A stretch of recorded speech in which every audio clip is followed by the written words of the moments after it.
From the KDLM studios in Detroit Lakes, it's Hodge Podge with Carol McCarthy, presented by Partnership for Health, and now airing on TV3.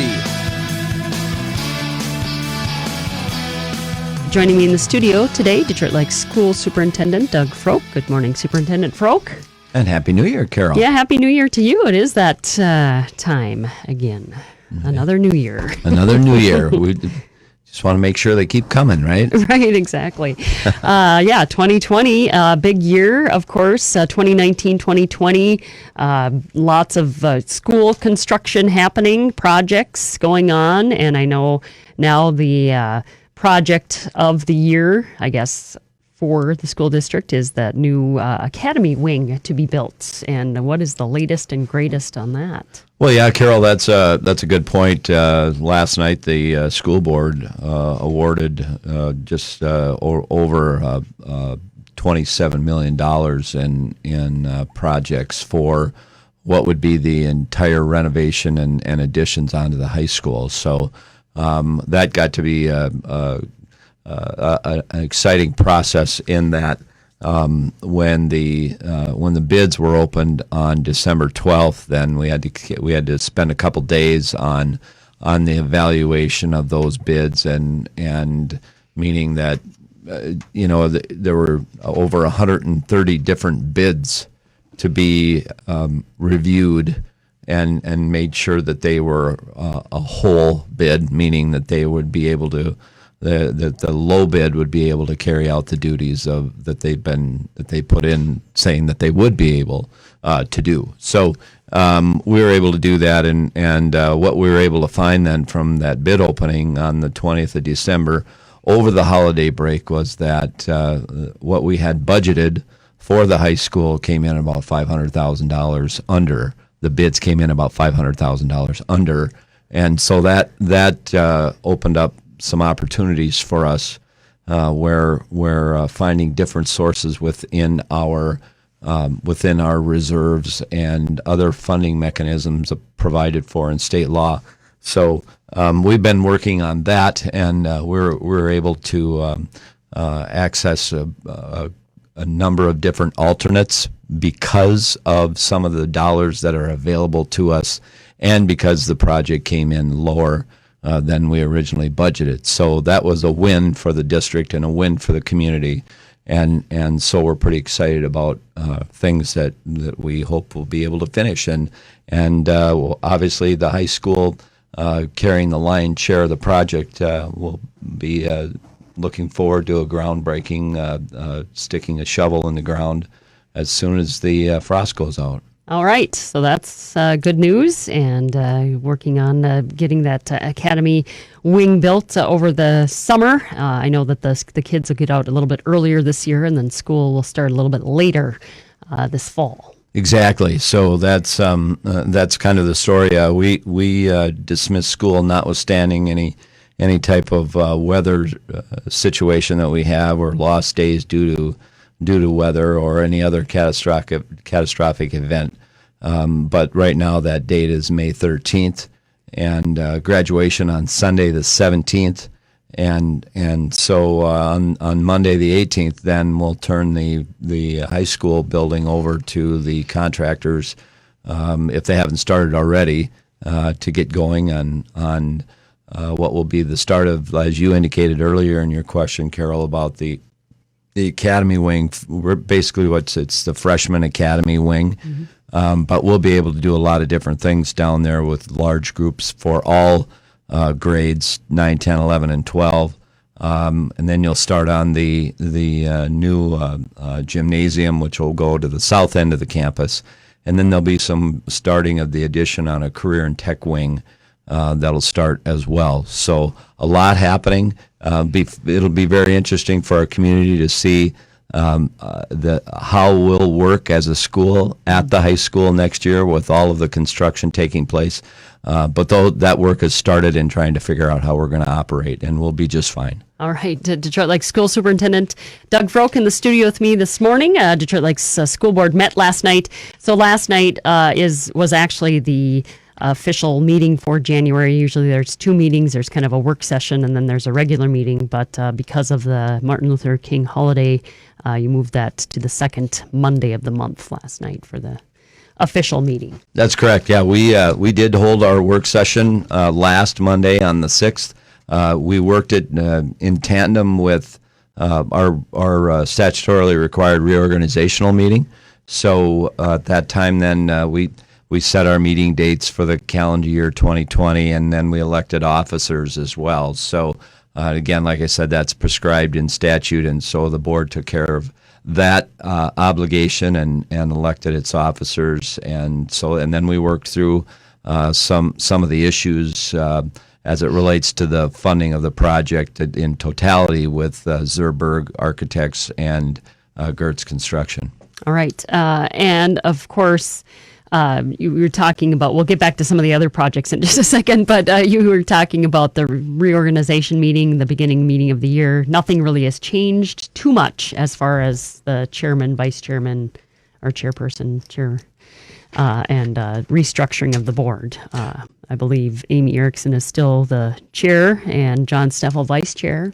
Yeah, that's kind of that's who was elected to those 2 leadership spots. I think Kylie Johnson was elected as a clerk and Jennifer Peterson as the treasurer, and then that had then April Thomas and Jane Foltz will be or will serve as directors for the board. So those I think that slate was with the exception of Jennifer Peterson as the treasurer, I think that slate of officers was pretty consistent from a year ago. So, and the board typically, doesn't mean it's going to continue that way.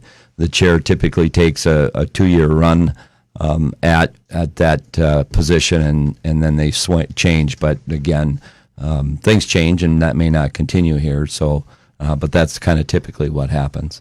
All right, Detroit Lake School Superintendent Doug Froke in the studio with me this morning, and let's continue talking about an update on the other projects going on. I noticed at the Roosevelt Middle School area up on the hill right across from Grace Lutheran, things are coming along quite well. Is there kind of a glass corner to that, I noticed? Exactly, yeah, there is. Yeah, that'll be the natural light in. Absolutely. We've gone for a long time without a lot of natural light in our buildings, and I think we're probably going to go over the top a little bit to make sure that we do get that natural light in there into our buildings. So it is that is glass that will be the cafeteria commons area that is brand new for Roosevelt Elementary, and that of course naturally it's the big part of that is that we'll be moving the 5th grade back to Roosevelt so that both buildings, Rossman and Roosevelt, have a K-5 program, and we can continue or establish or go back to that sense of uniformity with both elementaries. So that'll be nice. But yeah, that's what that is, Carol. And as big as it looks on the outside, it's even amazingly bigger on the inside, and some of the space that we all have been clamoring for in our buildings, particularly Roosevelt over the years. Wow, it will be a really, really nice building. Mm-hmm. And so the commons area is very nicely sized for the amount of kids that we'll be feeding. The other thing is that a nice meeting space for community groups, community meetings, those kinds of things. It's going to be very accommodating if, in fact, we wanted to run something, or some of our organizations want to use that area. Especially as we look at on the northern side of town, so that's a really neat feature that we'll have. All right, and how about Rossman? Rossman's coming along very nicely. Mm-hmm. Wow! So if you can take Rossman and like we have done as we go to our construction meetings, we've broken that down into what we call Area A, Area B, and Area C.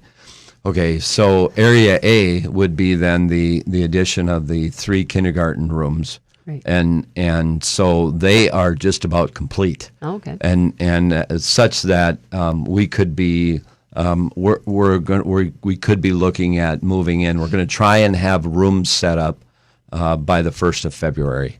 And so and with some movement of some of those of kindergarten classes into that area in and around that 1st of February, mid-February. I think when moms and dads come in for kindergarten roundup on February 7th, they're going to be pretty excited to see things and how they're set up. The rooms are very spacious and very colorful. Again, ample natural light, and so it's just going to be really, really a nice setup. So Area A is about done, and Area B. Was the administrative offices and configuration there, which we've been using now since the start of school, but also then the library. The older gymnasium then remains to be, that will be worked on this summer, where the stage will be taken out, and that will become more of a larger commons area, work area, and that kind of thing. And then we've been in the collaborative area, which used to be the old courtyard. Right. Since the middle of November. Okay. So Area B is, I'm going to say about 80% done, but the remaining 20% will be done this summer. And then Area C, that's probably the most obvious place just because of the size. And as you drive by, you see many workers on the southern side of the Rossman area, of the Rossman campus. So that has the some fifth grade classrooms, some music rooms, and then a commons area, and then a gymnasium. So those areas then are in progress, moving along very nicely. The cement for the gymnasium floor was poured last week. That was quite interesting to watch that process.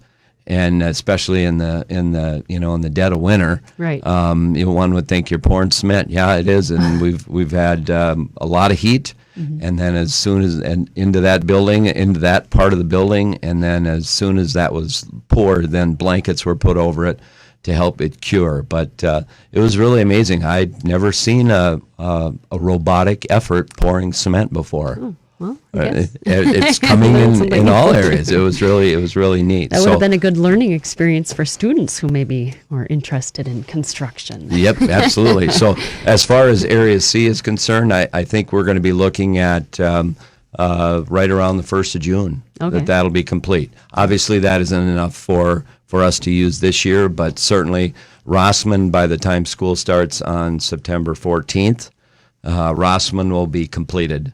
All right. And so then the energy will focus on what we're doing, the lower level, the middle school, the finishing of Roosevelt, and then obviously the next 2 years will be spent at the high school. All right. Detroit Lakes School Superintendent Doug Froke in the studio with me this morning. We'll continue our conversation in just a couple minutes.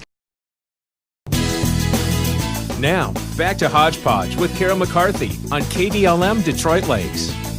Back in the studio with Detroit Lakes School Superintendent Doug Froke. We were talking about the exterior buildings, the edifices themselves. Now we'll talk a little bit more about what's going on in the schools. Last night, Renee Kurzman, Education Director, Technology Director, talking about the world's best workforce, giving her report last night. You bet. And I think I mentioned a couple times on this show, Carol, about the world's best workforce was the brainchild of Representative Paul Marquardt when he chaired the House Education Policy Committee about 4 years ago. And it's a good idea. It's obviously the state's strategic plan for K-12 education. And so basically it's built based off of 5 principles, and I'm sitting here, I've got 4 in my mind, and I can't remember the 5th one, and it talks about pre-K, talks about being able to read at 3rd grade level when you're in 3rd grade. It talks about narrowing the achievement gap, which in the country, Minnesota has the largest achievement gap of any state. Which is remarkable, and so that's a serious problem. As a matter of fact, I think last week Alan Page and the head of the Federal Reserve had a meeting, and they are pushing for some type of a constitutional amendment specifically directed at narrowing the achievement gap, in the state of Minnesota, because there is such a disparity between those children of color and those who are of white descent, and so we've got to go to work on that and fix that area. And then, of course, naturally, one of the things that we've spent a lot of time on over the last 5 years, 6 years now, of course, is getting kids college and career ready, and so that's been really a focal point for us in terms of trying to make sure that kids, when we get them in high school, that it was about 10 years ago, we all had this vision that we wanted to send our kids. That was probably more than 10. It was probably more 15 that we wanted to send our kids, all of our kids, to go to college. Well, we had to kind of take a right turn there and kind of hold the horses there a little bit, because we were sending kids to college, but the kids were going to college without a plan. And they were, and as college then started to become more and more costly, it was hard for a student to go to college, not have a plan, and then all of a sudden you have debt. And so now we know that student loan debt far surpasses credit card debt in this country. And so not only do we send a kid off into the work world with college debt, but they've got a credit card debt too, and a phone, and a car. And it's so we've got to have those conversations with kids. Well, and I understand that the whole emphasis too was, getting, of course, kids the education they need, and getting them into a career, as you just mentioned, rather than going to college first. But I sat down at a meeting with the Minnesota Chamber at SJ Rhombus, and I believe there were some people from the schools there. Vern Schnathorst was there. But also BTD, and they say they're still not getting the workforce they need, and they've been going into schools earlier. They've been providing money for robotics training, and just getting younger and younger, trying to build that workforce in schools. And I don't know. I mean, is it working?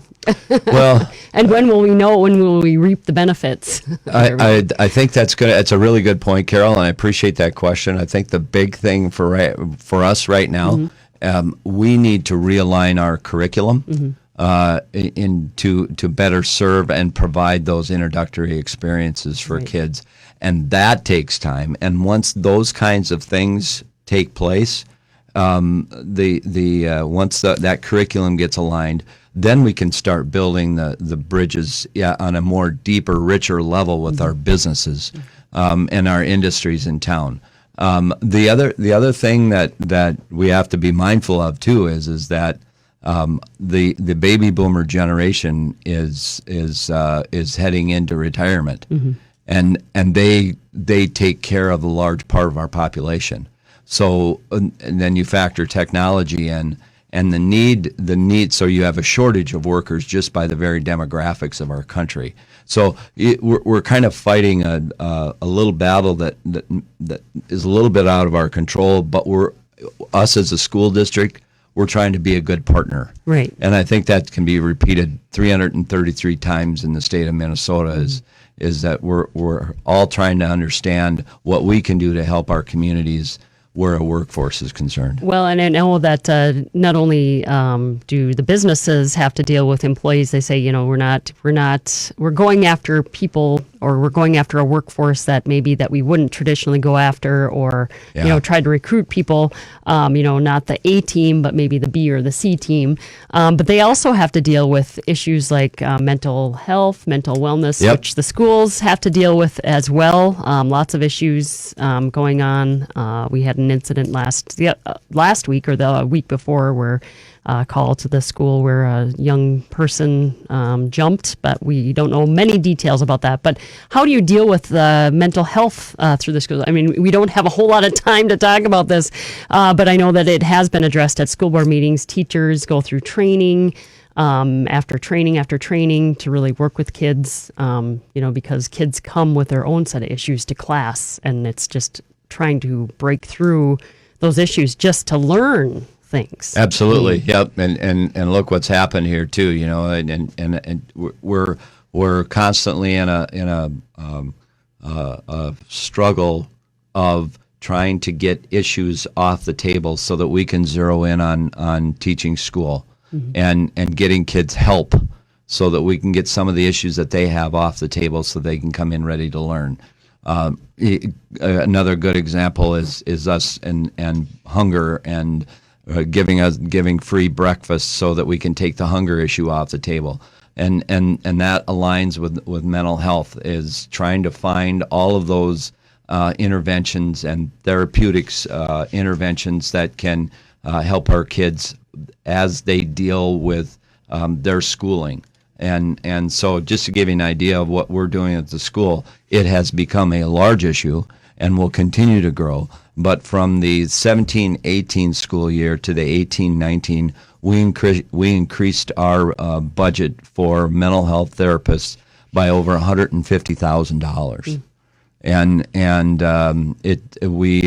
This year, and again, we're going to get into a situation here, for the 19-20 school year, we worked with Stellar to add 2 new therapists full-time to the school district. One of the unfortunate thing is that I think we've been able to fill one of those, because those therapists, our mental health therapists, are also in short supply. So we keep trying. We're in the process now of developing a district-wide, what we call social-emotional learning curriculum in the district that we can run K-12 and have it consistent throughout all of the grades, and everybody gets some lessons in that social-emotional learning area. Again, it's really a focus of ours going forward, and will continue to be in the future. All right, Detroit Lake School Superintendent Doug Froke in the studio with me this morning, and following the regular meeting of the Detroit Lake School Board last night. And Superintendent Froke, this is kind of the time of the year that people submit their letters of retirement, or so resignation, but actually retirement plans, and we have a few of those. We do, and we just want to extend our congratulations and extend our gratitude to Heidi Voss, Judy Walleen, Vicki Welke, and Bruce Provo, who gave us many years of great service to the district and to the children of the Detroit Lakes community. Well, I was looking through the packet and I saw all the list of teachers, and you send that out about this time every year about the seniority list. Oh, and, right. And Kathy Larson's on top now. So yes, I remember when she was kind of in the middle, and but some of these teachers were coming in when I was just graduating. I find that interesting. It's a good feeling. It's been a while. Let's put it that way, but yeah. That's pretty good. They're still hanging in there. Yeah, right? lots of long-term teachers. Yeah, so absolutely. All right. Well, Superintendent Froke, thank you so much for coming in and sharing all the information, the updates on the buildings, and the things going on in our school district. And we'll have you back next month. Sounds good, Carol. Sales up, go Lakers. There you go. Superintendent Doug Froke, my guest this morning on Hodge Podge.